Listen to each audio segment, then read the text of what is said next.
Au-dessus du berceau, une photo d'Arthur Rimbaud avec ses cheveux en brosse. Elle trouve qu'il est beau dans la chambre du gosse. Bravo, déjà les petits anges sur le papier brun. Je trouvais ça étrange.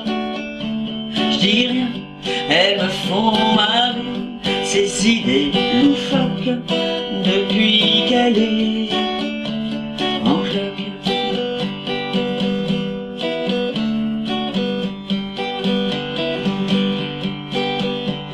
Elle se réveille la nuit de bouffer des fraises. Elle a des envies balèzes. Moi je suis au petit soin, je me défonce en 8 pour qu'elle manque de rien. Ma petite, c'est comme si je pissais dans un violoncelle, comme si je n'existais plus pour elle. Je me retrouve planté tout seul dans mon froc depuis qu'elle est en cloque.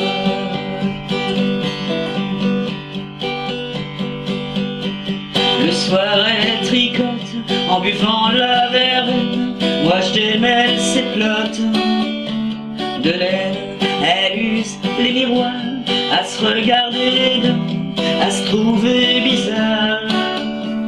Tout le temps je lui dis qu'elle est belle comme un fruit trop mûr. Elle croit que je me fous d'elle, c'est sûr.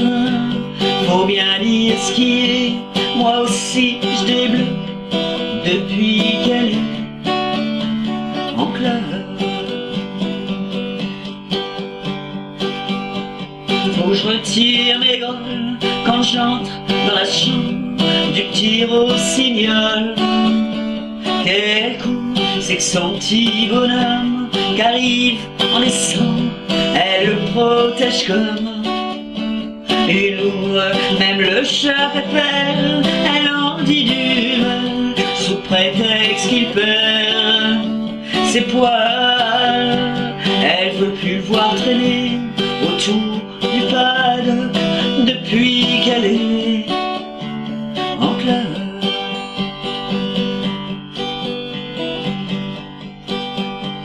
Quand je promène mes mains de l'autre côté de son dos, j'en comme un coup de poing. Ça bouge, je lui dis t'es un jardin, une fleur, un ruisseau. Alors elle devient toute rouge. Parfois ce qui me désole, qui me fait du chagrin, quand je regarde son ventre, eh bien c'est que même si je devenais pédé comme un phoque, moi je serais jamais en cloque.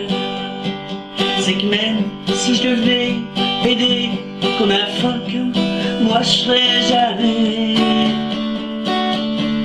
en cloque.